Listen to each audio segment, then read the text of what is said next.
we believe that Russia's war against Ukraine, which began in February 2022, or more precisely in 2014, TBC is this Putin's personal war against the Ukrainian people. First, Russia's territorial claims against Ukraine were already in 2003, the so-called conflict over Tuzla Island. Then, from the side of the Tavansky Peninsula, the Russians began building a dam towards the Ukrainian island of Tavansky.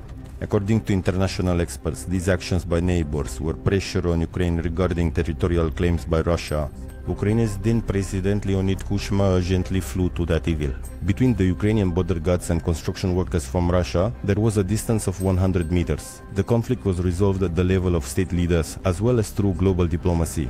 Construction was halted, but the island's status remained undefined, as the Russian side claims. Secondly, just open a Ukrainian history textbook from the school curriculum. Any chapter or section will be dedicated to the armed conflicts between the so-called brotherly nations.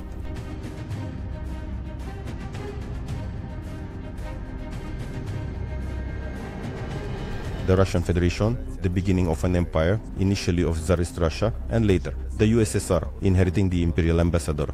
Constant expansion and territory acquisition has been the movement supporting Russia for centuries, but ultimately expansion must logically come to an end.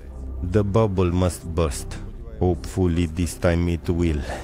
After the collapse of the USSR, the so-called brotherly nations each went their own way. And it seems had the opportunity to integrate into the new post-communist world for themselves. Newly established states faced a huge amount of both economic and social problems. The collapse of the Union sank the economy with it. Of course, this included political confrontation as well. Every former republic declared its desire to join the democratic world. It seems the Russian Federation doesn't quite distinguish between politics and geopolitics well, as it almost immediately began actively participation in the political life of their neighbors. The Soviet Babylon significantly influenced Ukraine over the years of its existence, on creating the Soviet man, a person without nationality. The issue of national identity began to actively develop after the USSR collapsed in the former regions. At the same time, a cultural revival began. It's not to say it didn't exist at all before. However, the underground nature of it certainly had its limitations. In political circles, national issues began to be raised more actively and sharply. A part of society that has known nothing but Soviet power and Lenin's bequests all its life did not want change. The remnants of the communists took advantage of this, who all urged the population to reject anything new. Communist cells in the republics had their extensive structures. They were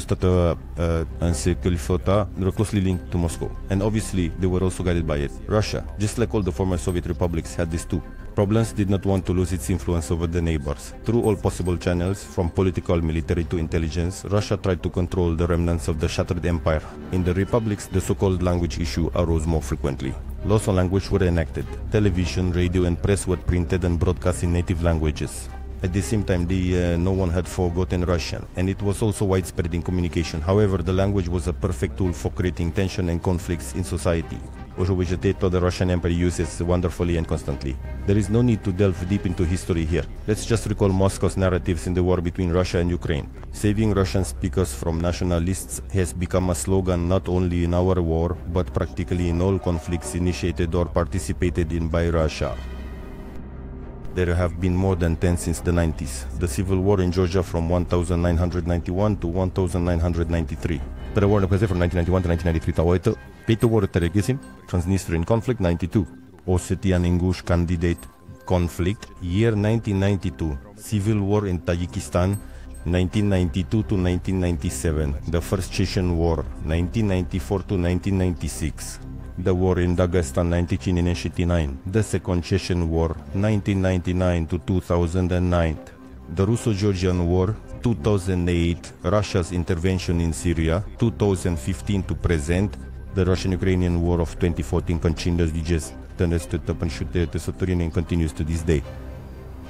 The Transnistrian conflict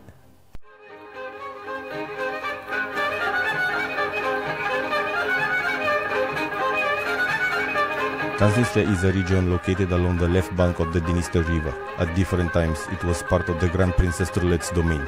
The Commonwealth, Homeland, Golden Horde, Karpai, Kontelipie, Tășie, Nesătoși, Cave, Khanate, and Ottomans. Since the late 18th century, part of the Russian Empire. In 1918 belonged to the Ukrainian People's Republic, then to Soviet Ukraine. In 1940, Soviet power incorporated the territory into the Soviet Moldova. As we see, throughout its existence, the territory was under the rule of many countries, yet it never achieved its own statehood. At the time of the USSR's collapse after the left bank of the Dniester in the Moldavian SSR was predominantly inhabited by Ukrainians and Russians. Such an ethnographic trend formed both historically through migration from the depths of Tsarist Russia and thanks to climatic conditions, which most did the native military pensioners choose instead of their own from the Urals and Siberia. On the 2nd of September 1990 in Tiraspol, there was an extraordinary Congress of Deputies of all levels of Transnistria, organized by followers of the communist regime. The Prednestrovyan Moldavian Soviet Socialist Republic was proclaimed as a Soviet Republic within the USSR. An interesting fact is that of all the Union republics, it was the only republic which remained part of the USSR. If you want to go back to the USSR, you should visit the Transnistrian Moldavian Republic, often referred to as the Soviet Union's showcase. The PMR declared is not recognized by any country in the world. In addition to itself, Africa, Abkhazia, South Ossetia and Artsakh are considered. Monuments of the Lugansk army still stand in the central squares there. Lenin and other totalitarian symbols.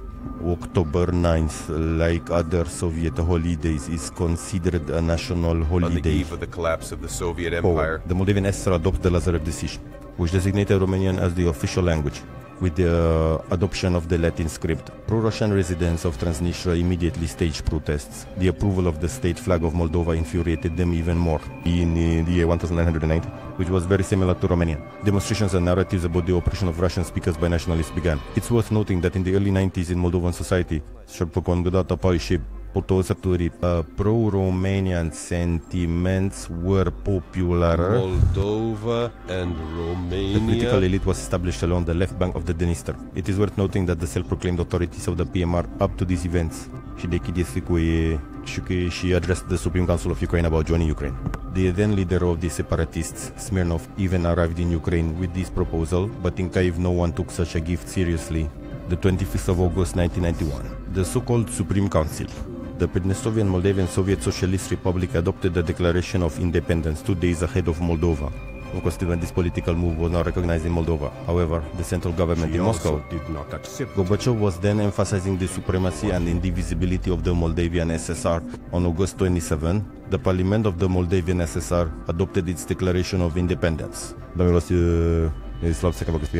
Has no legal force created by the Union Moldavian SSR, according to which the Moldavian Automobile Republic became part of the Moldavian SSR, highlighting that without asking the population of Bessarabia, Northern Bukovina and the Erza region, they were forcefully annexed on June 28, 1940, and also the population of the Moldavian SSR, formed on the 12th of October in the year 24. In violation of its constitutional powers, the Supreme Soviet of the USSR passed a law on August 2, 1940, creating the Moldavian Soviet Socialist Republic. The uncertainty lasted until the year 1992. The self-proclaimed PMR continued economic ties with neighboring Ukraine and Russia, with which there was close interaction throughout the entire existence of the USSR. Moldova, on the other hand, sought integrate with Romania, with which it is believed there is a historical connection. Moldova did not intend to relinquish control over the most economically developed region, in which at that time lived 17% of the country's population, about 700,000 people. That same year of 92, the first armed clashes began. In 1992, the total strength of the Moldovan armed forces was estimated at 25 to 30,000 people, including conscripted officers, police, conscripts, reservists and volunteers, especially from Moldovan settlements near the conflict zone. At the same time, the PMR authority began to create a military formation from the workers' squads aiding the police, known as the PMR Guard, about 9,000 fighters. Volunteers from Russia were put up mostly so-called Cossacks, and maybe pretty Opashese volunteered to help the Russian-speaking brothers. They were already working as Russians, a familiar story. By the way, one of such formations saw the beginning of the military career of the known war criminal Igor, who gained fame in 2014, but already in a different war. But in reality, the key role was not played by volunteers and troops from both sides, but by the 14th Soviet, later Russian army. It was stationed in Moldova since the year 1956. After the collapse of the Union, it was established. Essentially, the Russian army became the defender of the interests of the local elite and the pro-Russian population of the region during the conflict that began to unfold.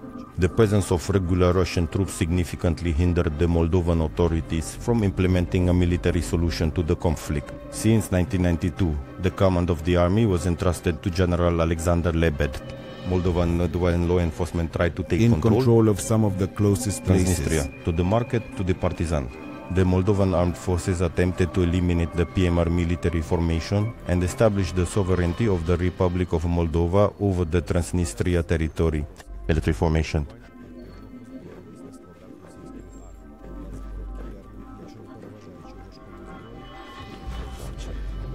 In fact, with the help of weapons from the 14th Army, the Transnistrian authorities carried out what is called a creeping incident. Took power on the left bank of the Dniester. Moldova declared a state of emergency in the country. In early April, armored vehicles with members of the Special Police Unit Moldova entered who shelled the PNR police station. Such short-term battles and ceasefires continued until June. At the same time, the president of Moldova was increasingly criticized for his decisiveness, and demands to end the conflict were made, and it was seen as a victory. It's worth noting that not only the radically inclined layers of society, but also supporters of peaceful resolution were in favor. The most intense fighting took place in the city of Bandera from June 19th to June 21st. Military equipment started entering the city of Moldova. The Moldovan military leadership initiated Operation Traiansky King. For 3 hours, the city of Bandera was overrun, but the station of city performers remained under the control of the PMR guard units and militiamen. The police department there is more sincere in buildings. The idea of the operation was to use the police brigade and army special forces, push back the PMR guard units from the city and create a local bridgehead for the further strike on Tiraspol, which was located just 10 kilometers away elsewhere. However, they failed to accomplish this task. The PMR militiamen responded by deploying tanks from the arsenals of the 14th Russian army. The attempt by Moldovan units to seize the bridge over the Dniester, which opened the path to the PMR capital Tiraspol, was also unsuccessful. Due to the lack of coordination among units, low level of military training and newly mobilized soldiers, residential buildings and other civilian structures were subjected to shelling. The absence of a unified command and clear communication became an obstacle and an advantage, who were unable to coordinate defense actions. On the night of June 20th, the Republic of Moldova's military units blocked the bridge over the Dniester, with the aim of preventing the approach of separatist reinforcements from Tiraspol, and focused on eliminating individual strongpoints, although not particularly successful. During the mortar attack, a shell hit the fuel and lubricants depot owned by the 14th Russian Army's missile brigade. As a result, there was a powerful explosion, which also led to personnel losses. Having suffered significant losses, the guards broke through the bridge, destroying 2 batteries of Moldovan army anti-tank guns. I was young with a husband. The troops retreated in the direction of the village of Vanitsia. However, snipers remained in the city. By the evening of June 20th, Moldovan units controlled only 2 districts of Bender. Fighting occurred on June 22nd, in the form of artillery shelling and sniper warfare. Civilians also perished in street fights. The 40-degree heat posed an epidemic threat. Morgues were overflowing. The situation in the city was a humanitarian disaster. The advance of Moldovan forces met with well-armed Transnistrians and Russian volunteers, backed by Russia. Moldova even used aviation to neutralize a bridge over the Dniester. However, there were no accurate hits, and with the help of air defense, 1 aircraft was shot down. For several days, fierce battles raged in which Moldovan soldiers had to participate.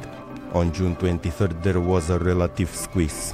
The parties reached an agreement to ceasefire the shield to BRZD, whose number exceeded 300. Eventually, the advance of the Moldovan armed forces stalled and faltered. The military retreated to the outskirts of Bandar. Minor skirmishes still occurred, but due to the inability to restore the sovereignty of the Republic by force, following the so-called strike by the Moldovan armed forces on the 14th Army units, a ceasefire agreement was reached, obviously not without the insistence of the latter. The gradual armed phase of the conflict was coming to an end, although skirmishes continued until mid-July, not only in Bandar but also along the entire Transnistrian coast. By various estimates, total losses exceeded 600 people, including civilians, though the number of refugees surpassed 80,000. On July 21st, 92, Iepsam was in Moscow between the President of the Russian Republic, Moldova, with Mircea Snegur, and the President of the Russian Federation, Boris Yeltsin. In the presence of the Transnistria leader Igor Smirnov, they were signed on the principles of settling the armed conflict in the Dniester region of the Republic of Moldova. The parties agreed on measures for de-escalation, withdrawal of troops behind the confrontation line, creation of a buffer zone, and establishment of a network zone, with Unsuja and Papapontes, which included military contingents from the Pridnestrovian Moldavian Republic, Republic of Moldova, Russian Federation, and 10 military observers from Ukraine. So, we see that Russia directly participated in this confrontation, of course, without support to the Russians with weapons and troops. Under the pressure of their units, the Transnistria forces could hardly resist a regular army of the Ministry of Defense. Although the Russian army officially maintained a position of neutrality, many of its officers were sympathetic towards the newly formed Transnistrian Moldavian Republic, and some even openly assisted the DPR. The rival battalion by command switched sides to acceptance, and later destroyed bridges into Basari and other cities. In 1991, the paramilitary formations of the PMR were active to the supply warehouses of the 14th Guards Army, capturing a large amount of equipment. Since the commander of the 14th Guards Army, General Yakovlev, openly supported the newly formed PMR, these sorties usually encountered no combat. Eventually, Yakovlev took an active stance. Participation in the political life of the Pridnestrovian Moldavian Republic, and on December 3, 1991, took up the post of the first head of the Ministry of Defense. As a result, the commander-in-chief of the CS Armed Forces, Yevgeny Shaposhnikov, immediately dismissed him from his rank and service in the Russian army. On June 23rd, after the advance of Moldovan troops, Major General Alexander Lebed arrived with an order to inspect the 14th Army, to prevent the theft of weapons from its warehouses, stop the ongoing conflict by all available means, and ensure unimpeded evacuation and personnel of the army from the territory of Moldova. Assessing the situation, he ordered his troops to directly enter the Constitution. A massive artillery strike by the units of the 14th Army based on the left bank of the Dniester inflicted significant losses on Moldovan forces concentrated near Bendach. He electrically brought an end to the military phase of the conflict. He called himself the guarantor of the Transnistrian Republic. However, he didn't address that. He did not favor the Transnistrian leadership and often called them miscreants and bandits. As of today, about 2,000 Russian servicemen are illegally present in Transnistria, which are considered occupation forces in Chisinau. In June 2018, the United Nations General Assembly adopted a resolution calling for the Russian Federation to withdraw its troops from Transnistria. Support for the resolution was expressed by 64 states against 14, 83 countries abstained. In turn, Russia uses Even then, Moscow's authorities were using methods that would later become routine in the conflict. Initiated by the Russian Federation or in which it participated, this is the primarily so-called protection of Russians from nationalists. It's unclear if this narrative was used in the war in Syria. All was that they are vigorously tried to legitimize by the self-proclaimed participant, while Russia claims it's an internal conflict and there is no relation to them. Moscow promises all kinds of support. Instead, the region faces an economic and humanitarian crisis, depression and despair for the population. The worse, the better. Up to this date, a whole range of problems in the relations between the parties remains unresolved. Transnistria has developed a specific economic system, a hybrid of planned economy and capitalism, and most of the economic resources are concentrated in the hands of the leaders of the self-proclaimed state. At the same time, there is a shadow economy and nomenclatura privatization. This creates an offshore zone and a source of regional scale smuggling from Transnistria. The conflict is still considered to be frozen.